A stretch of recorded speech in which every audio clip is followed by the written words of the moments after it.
I noticed the shoes before the silence.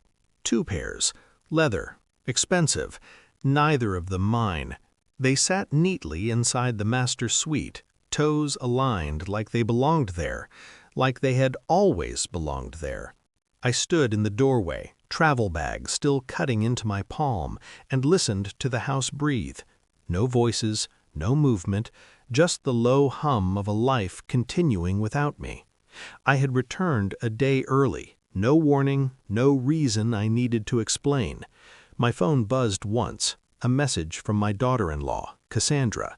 "If you want to join Thanksgiving, come wash the dishes." I stared at the screen, then at the shoes. A strange calm slid into place, the kind that arrives when something inside you finally stops hoping. Upstairs, the bed was made, too perfectly. The scent in the room wasn't hers. It was sharper, colder, male. On the nightstand, a watch I didn't recognize ticked softly, as if counting down to something inevitable. I didn't shout, didn't move. I simply understood that the house I built had been repurposed, and that someone I trusted had been very busy while I was gone. I raised my son believing truth mattered, that loyalty was not negotiable, that comfort earned through deceit always collapses. He avoided my eyes at dinner that night, too attentive, too eager, the kind of politeness that hides rot beneath polished manners. Cassandra smiled like a woman who believed she had already won. She spoke of renovations, of expenses, of plans. My son nodded on cue. Inside me, something recalculated. I began noticing the fractures, credit alerts that weren't mine, documents filed without my signature, a power of attorney quietly amended. Cassandra had been generous, very generous, with what she assumed was our wealth. The lies weren't loud, they were procedural. When I asked my son why the master suite had been locked during my trip, he swallowed before answering. When I asked whose watch sat on my nightstand, Cassandra laughed too quickly. "Probably one of your business friends," she said. I watched my son agree without thinking. That was the moment I understood the real betrayal wasn't the affair, it was the collaboration. I did nothing that looked like suspicion. I kissed cheeks, signed papers, smiled for photos. At night, I ran numbers, offshore transfers, shell accounts tied to Cassandra's maiden name, a man she called a consultant, a man whose shoes I had memorized. I ordered background checks, phone records, and a quiet audit of the trust I'd placed in my son's name years ago.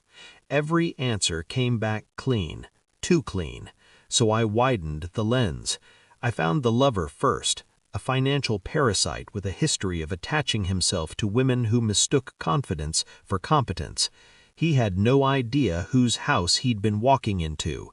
Then I found the emails, drafts Cassandra never sent, plans she assumed no one would ever read, messages to my son written like instructions, not conversations. "Your father is predictable. He won't notice. Once the villa is transferred, we're free." Ah, the villa. Switzerland, the one asset I never discussed, never photographed, never even admitted I still owned, except I had shown Cassandra once, years ago, to test her. She had remembered. I booked a flight, upgraded to first class. I didn't tell them where I was going. The audit results arrived while snow fell outside the villa windows. Forgery, embezzlement, conspiracy. I printed everything. When I returned home, Cassandra was waiting with a rehearsed smile and a complaint about the heating bill. My son hovered behind her, pale and exhausted from carrying lies that were never his to begin with. I laid the documents on the table, one by one. No speech, no accusations, just evidence. Cassandra's face emptied first, the way a room does when the furniture is removed. My son reached for the papers, hands shaking. "This isn't—" he started. I raised a finger. He stopped. The lever arrived 10 minutes later, summoned by a message Cassandra had sent in panic. He froze when he saw me. I handed him his shoes. "You forgot these," I said. I didn't fire Cassandra. I let the law do that. The accounts were frozen by nightfall. The house, my house, was reclaimed. The lover vanished once he realized love doesn't survive subpoenas. My son begged, quietly, honestly. I listened. Then I showed him the photos, the villa, the snow, the life Cassandra had promised herself. My phone rang while I watched him process it, then again and again, 71 times. Cassandra's name lit the screen until the battery died. By morning, she had no access, no funds, no leverage, just a reputation that would follow her into every boardroom she ever tried to enter again. I never answered her. Some lessons require silence. Thanksgiving came and went. I spent it alone, peacefully. The house felt lighter without borrowed ambition staining its walls.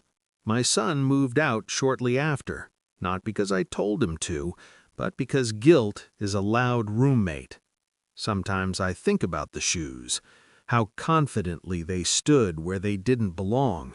Cassandra thought greed was strategy. She mistook access for ownership. I let her, because the most effective revenge isn't destruction, it's permission.